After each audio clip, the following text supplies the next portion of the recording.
And we continue at 2:06 in the afternoon on the John Phillips Show. Mr. Randy Wings in Culver City. John, while most of the wilding is in Los Angeles, it's not isolated here. In San Francisco, over 100 arrests were made last night because people were setting Waymos on fire there.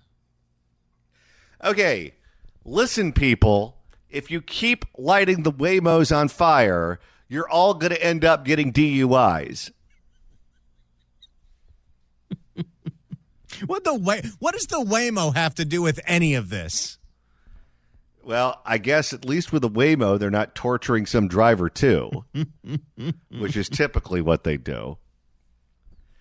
800-222-5222 is the telephone number, 1-800-222-5222. It is our pleasure to welcome our next guest to the program. He is a former member of the California State Assembly representing Irvine in the state legislature.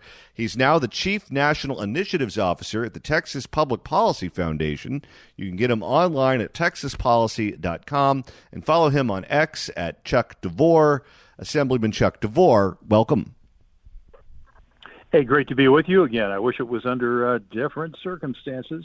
Yeah, no kidding. So before you were in the state legislature, you were part of the California National Guard, and you were also on the streets of Los Angeles during the 1992 riots.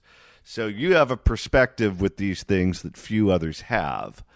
As someone who lived through the 92 riots in the California National Guard, when you were watching your television this weekend and you saw all of those images coming out of downtown LA and Paramount and other places, what went through your mind?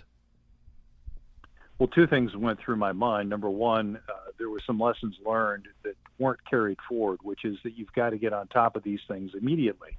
In the 92 riots, it was that intersection where the LAPD made the tactical decision, a wrong decision, to retreat and to allow law and order breakdown at that intersection. I think that's where Reginald Denny was almost beaten to within an inch of his life. And that basically signaled to the city that, hey, it's open game. Now that leads to number two, and this is a huge difference, and it's very disturbing to me. In 1992, the riots, after the initial law and order was lost, were all about looting and arson. It was about financial gain and mayhem. When we showed up, in any force at all, the troublemakers immediately fled. They did not want to tangle with us. They did not want to, in fact, tangle with law enforcement once the mutual aid agreements were invoked. They wanted to avoid us because they were engaged in illegal activity, and they didn't want to have anything to do with law enforcement. It's totally different this time. You have professional agitators who are trying to prevent the federal government from enforcing immigration law. And as we find out, the initial sweep that I think led to the arrest of the labor leader, Huerta, which, by the way, they had no idea who he was not about immigration. New reports coming out are that this was about a money laundering operation. It was about avoiding tariffs and other fees for importation, and was connected to organized crime out of Mexico and Colombia. So congratulations, protesters. You broke up a federal crime investigation, or at least tried to. Good Lord. I'll tell you, back in the 90s, when you were in the National Guard, we had a governor, Pete Wilson, who acknowledged that there was unrest going on, who acknowledged that there was rioting going on, who acknowledged that our police department needed help. California now has a governor who was on TV the last 2 days saying, everything's fine. There's no problem here. LAPD has everything under control. We don't need any help. We don't want any help. We've got it all taken care of. And then everyone else was repeating that same line, and it wasn't until the police chief went on TV last night and destroyed their narrative and destroyed their framing. In fact, let's play that for Assemblyman Devore, Randy. This was LAPD Chief Jim McDonnell last night. This violence that I've seen is disgusting. It's escalated now since the beginning of this incident.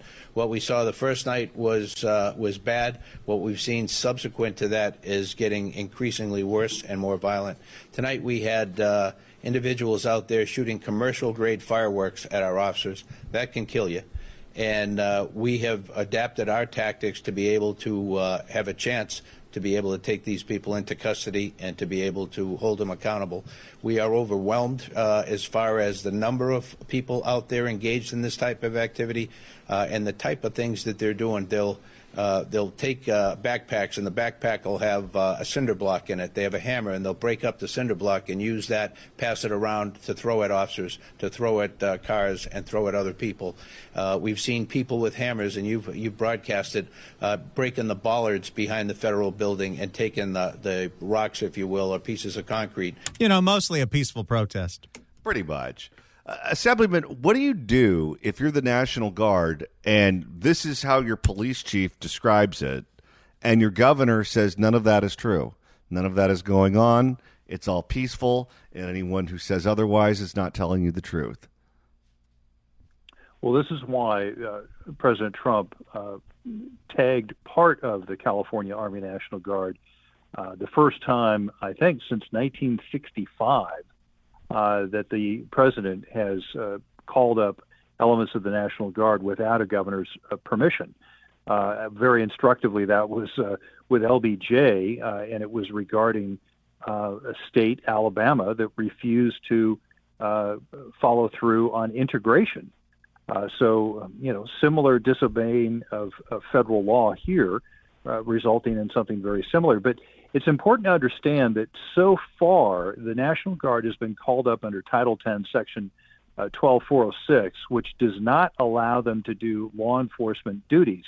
When I was called up initially, it was just by Governor Wilson, and therefore posse comitatus did not apply. And we were deputized. We could make arrests. We could participate in law enforcement function. And then a few days later, when we were federalized by President H.W. Bush, it was under the Insurrection Act, which has been invoked something like 31 times since it was passed just a few years into our republic. And the last time it being invoked was, I think, 1992. And the Insurrection Act allows for both active duty and federalized National Guard to do law enforcement functions. These soldiers have not been, they aren't allowed to do that because the section of the law that President Trump called them up under only allows them to provide security for law enforcement. So they can provide security for ICE, security for other federal law enforcement, as well as security for the buildings and the vehicles that they operate out of. So they're really more in a support function right now. The bigger question, I think, is that because since the end of the Cold War, California doesn't really have Army bases like it used to. So the only other real substantial ground force in the state are the Marines. Now, the challenge with the Marines is they're not the Army, and they're certainly not the Army National Guard. The Army National Guard, on average, is about 10 years older than these Marines, and they have a lot more of an ability to be more chill or laid back or have contacts. The Marines, on the other hand, you may recall from 1992, there were 10,000 National Guard, there were 2,000 active duty Army, and then eventually 1,500 Marines. The Marines back then fired more rounds, by far more rounds, than the 12,000 Army and Army National Guard troops put together in 1992. So, it may be, I think, a far more volatile situation than in 92 because you have professional agitators, and maybe they want a martyr. What do you make of that decision by Newsom and the other Democratic politicians in California, including Maxine Waters, the congresswoman from South L.A., who was out this morning saying the police chief is mistaken, there is no violence going on, it's all peaceful, and anyone who says otherwise is not saying the truth?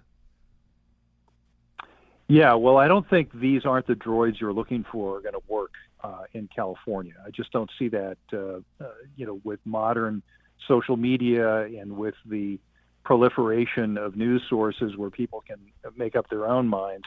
I just don't see where that gaslighting is going to work. People know what's going on. People see the violence. I mean, I was shocked yesterday to see the scene. I think it was on the 101 near the Alameda off-ramp, where you had the CHP officers that were trying to clear the freeway, I think, that get trapped under the overpass where individuals are throwing rocks and bricks and electric scooters down and just absolutely devastating the police cars and injuring the CHP. And I'm thinking to myself, where the hell is the LAPD? Why is that bridge not cleared off and every single one of those people arrested? When I was listening to the police chief O'Donnell's briefing last night, he said that at the time there were 17 arrests made by the CHP and 56 total arrests made by LAPD last night and the day before. And I'm thinking those are rookie numbers. You got to get those numbers up. During the LA riots, we had some 12,000 plus people arrested. Now he was saying, "Oh, we're going to use social media and all these selfies you took of yourself. We're going to track you down." You heard Borders Czar Homan say the same thing, and I'm thinking, well, that's great in the long term, but what about now? You know, it's one thing to arrest someone for injuring a CHP officer a month from now, but what's that guy going to do in the next month? How many people is he going to injure until we catch up with him? So I was just shocked at again how overwhelmed they seem to be.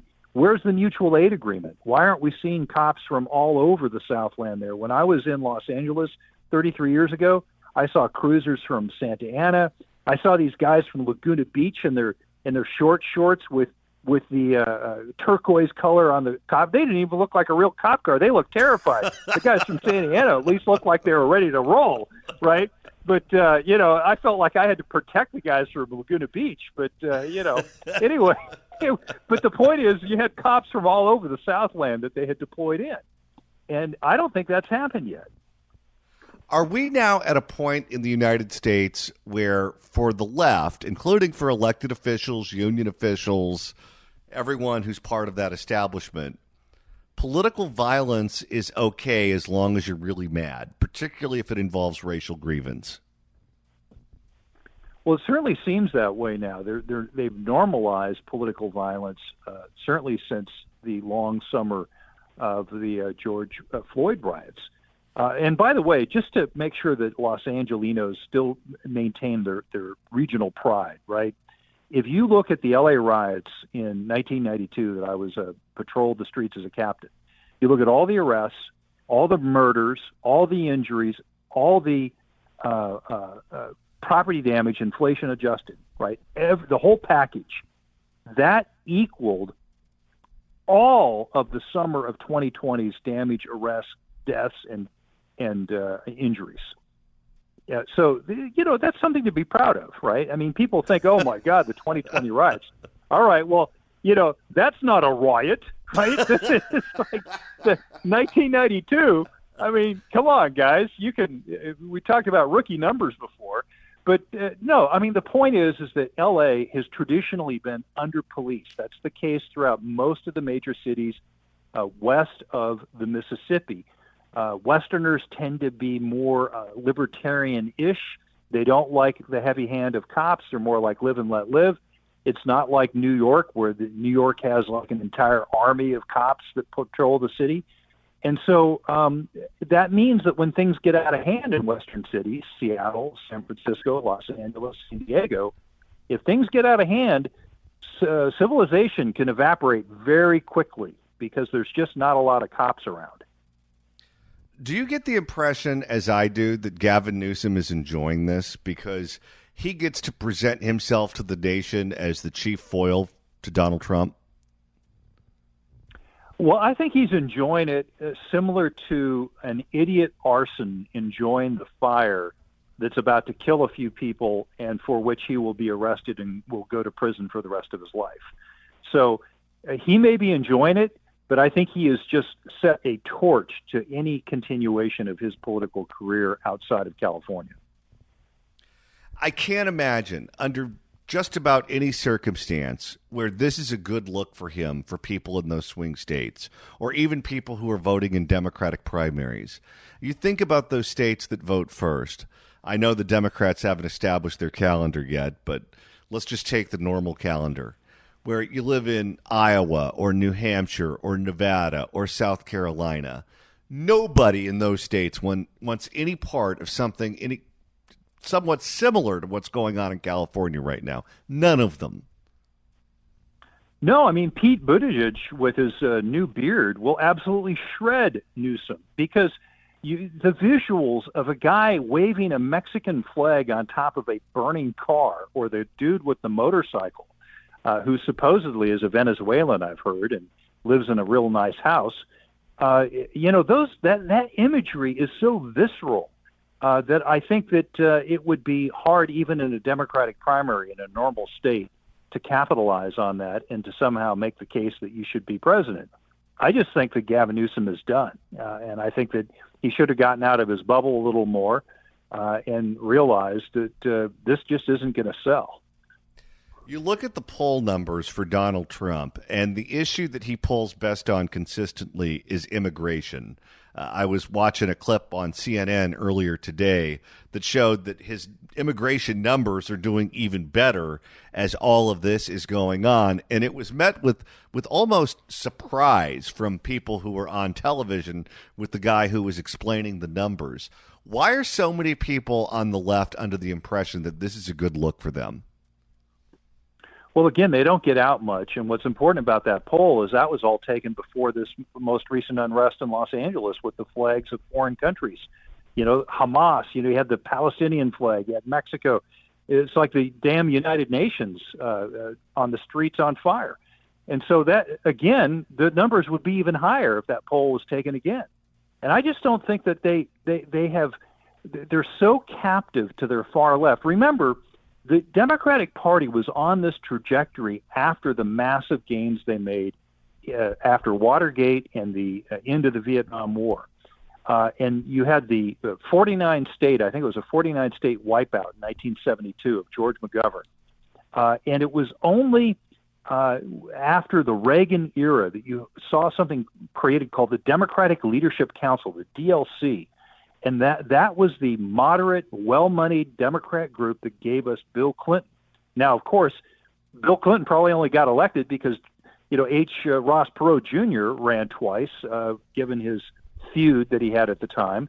And as you may recall, I think Clinton was elected with, 39% of the vote in 1992. But here's the point. It worked.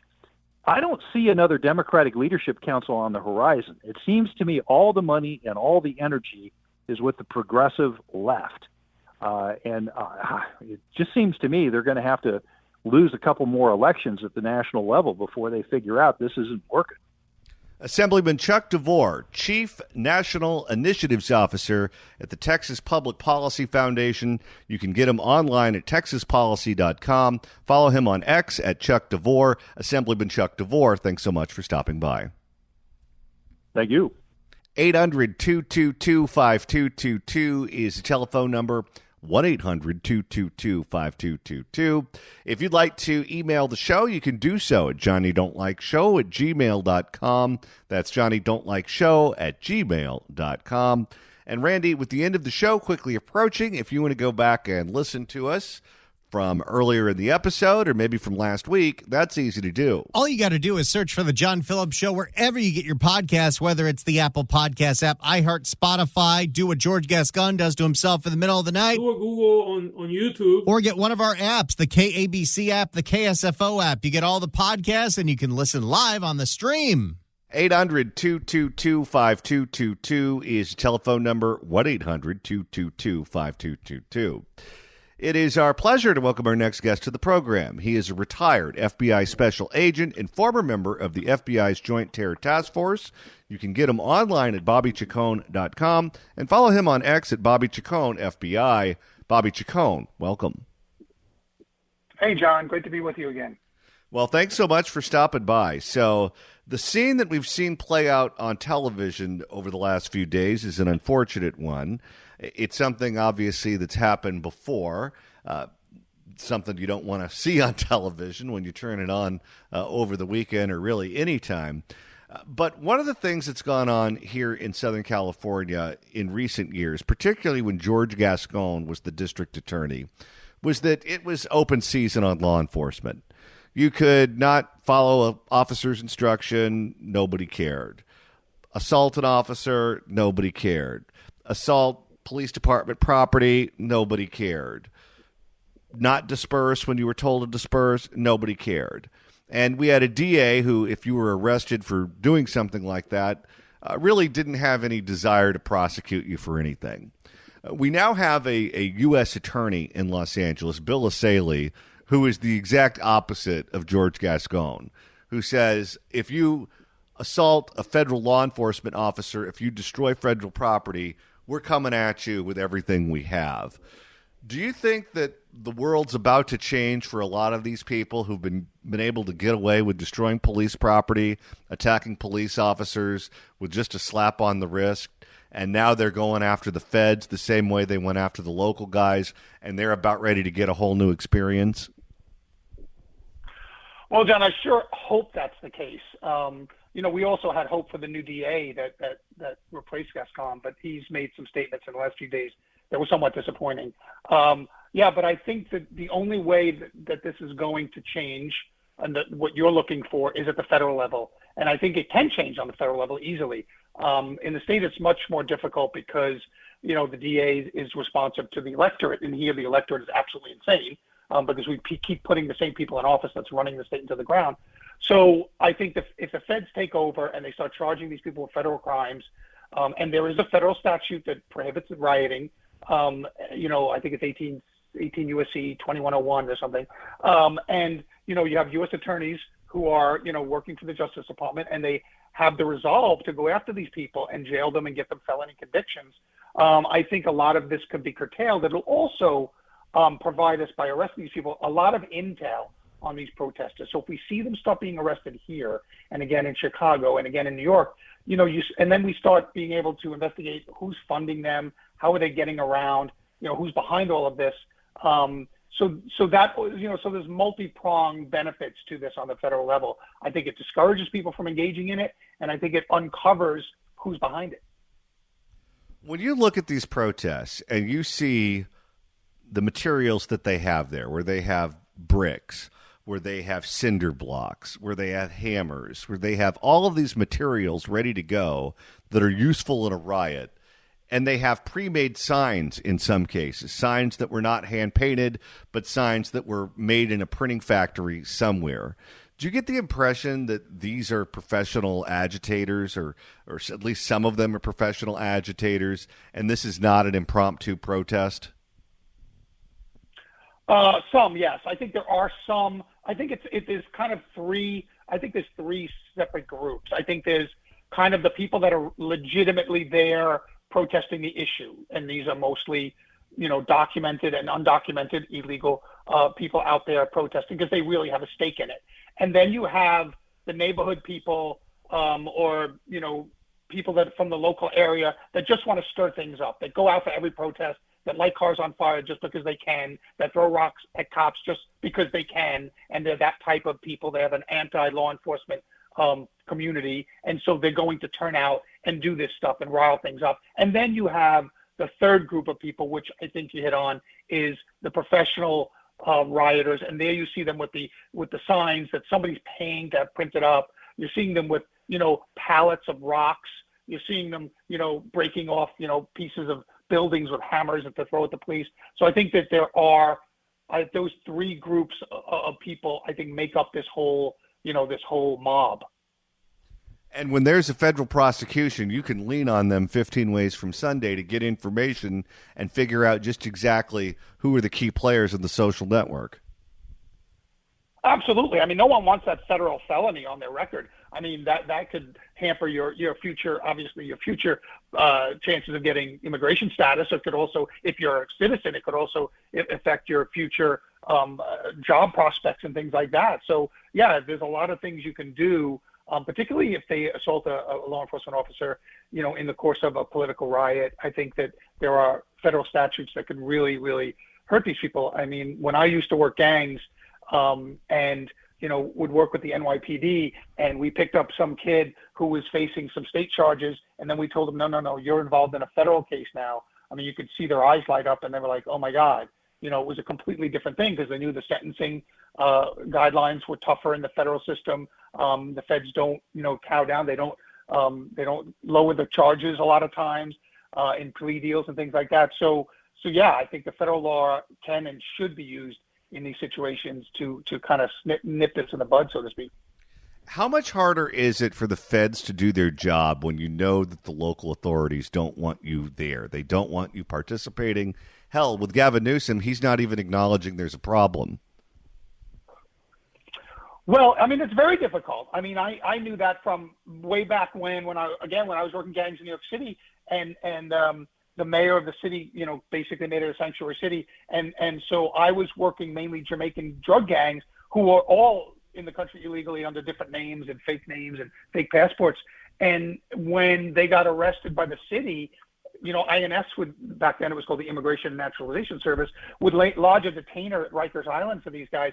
And we knew that, we'd get a call prior to the sanctuary status. We'd get a call from Rikers saying, hey, this guy's about to be released on his state charges, but you have a detainer on him. You want to come and pick him up, or else we're releasing him in 24 hours or something like that. Then they made it unlawful, or they made it against the executive order of the mayor to call us, or to call immigration and to call the FBI and let them know these guys were about to be released. So they would basically ignore the federal detainer that had been served on the facility. And so that made it completely difficult because we had federal charges, or we wanted to talk to this person, and they would let them back out, even if they were illegal and they were facing heavy federal charges. They'd let them walk right back out onto the streets of New York. It made the citizens of New York more in jeopardy. It made more victims. I mean, it's a terrible, terrible policy to follow. But it's nothing more than political pandering. So as someone who was in federal law enforcement, you were just basically looking for people who ended up on your radar for some kind of illegal activity, in this particular case, gangs. Though that was the population of people that you were looking for. And the sanctuary city status of New York City essentially made it impossible for federal law enforcement to get criminals who were in the country illegally placed into your custody.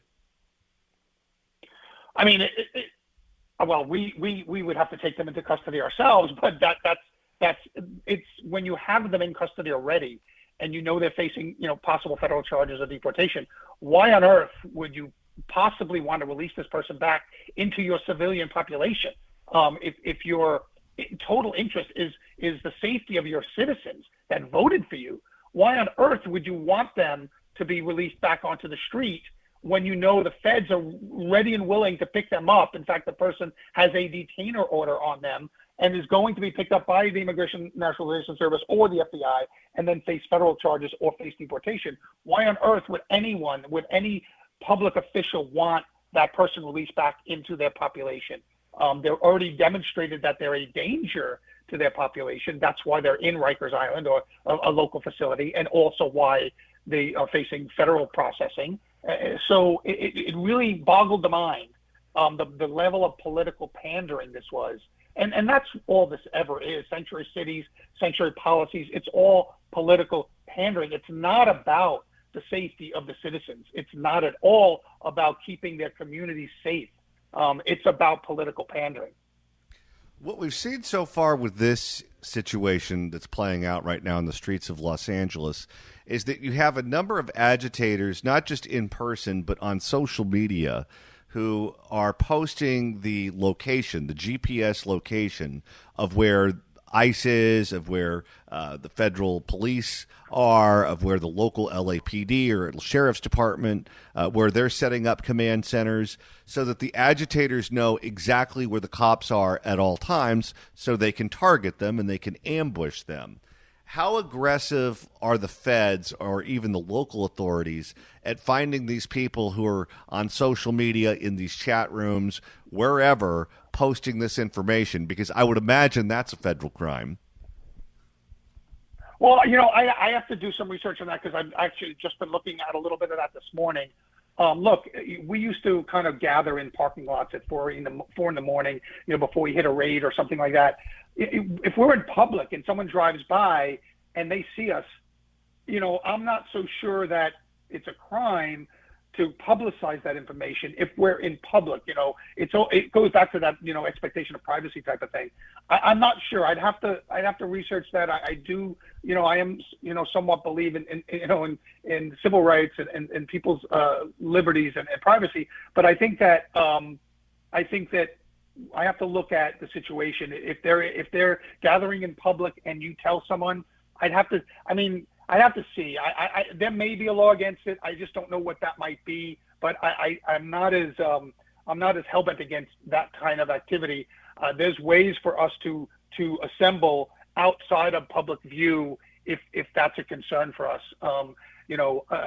Oftentimes we didn't call the local police, the PD, until like 5 minutes before we were ready to hit, because the local police sometimes had people in there working for the gangs.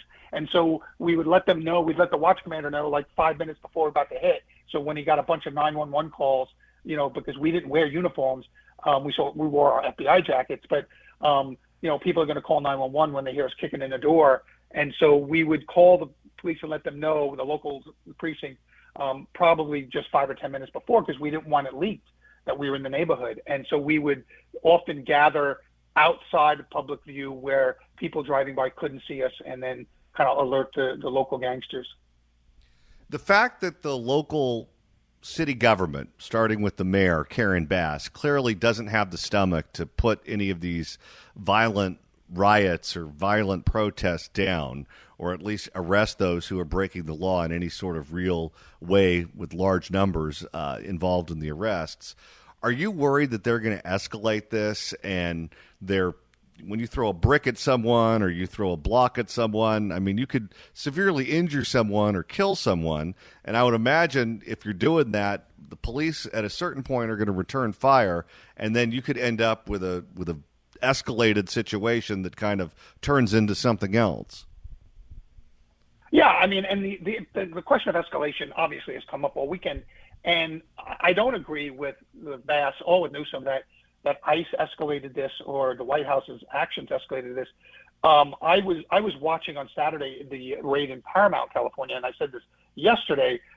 Look, if they had allowed ICE to go in there, arrest all these potential deportees, and transport them back to the detention facility where they would then, face deportation processing, no one would have known about it. They would have been, ICE didn't escalate anything. It's when these gangs of mobs of people showed up, some validly protesting, others rioting and breaking the law. That's what escalated everything. And, the White House's position is we're not going to have a repeat of 2020, the summer of 2020. We're not going to have this stuff get out, of control. We're going to get ahead of it. So oftentimes it looks like you're being heavy-handed when you bring in, military or National Guard.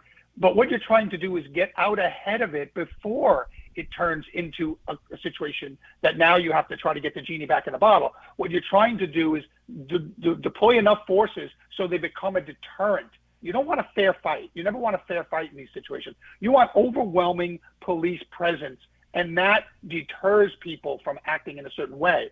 If it's a fair fight, if it's, an equal number of protesters and rioters and police, then that's what escalates things. That's what gets you in trouble. You want an overwhelming show of force, and say, here you go, here's your space, go protest. But the minute you start breaking the law, you're going to be taken into custody and prosecuted. And so I think that what escalates it is local leaders like Karen Bass getting on yesterday, and she did. I will give her this. She did say, don't be violent, but she didn't send everybody home last night. And my worry was overnight. Once it turns dark, these people get more brave. Law enforcement is more at risk, and she should have told everybody to go home, come back tomorrow in the light time, daytime, and do all the protesting you want, but don't be out here, overnight setting cars on fire. And so local leaders and state leaders have to kind of start trying to turn the temperature down, and then just not doing that. They're using it as a political opportunity. According to reports, ICE carried out multiple raids again today. How important is it for the feds to not allow these mobs to deter them from carrying out their business? I mean, it's extremely important because you could burn down the whole city, and then it will spread to other cities. That's why I think that's the White House's goal here, is to end it here in LA and show by an overwhelming show of force that this is not going to be tolerated, so that it doesn't repeat in other cities across the country.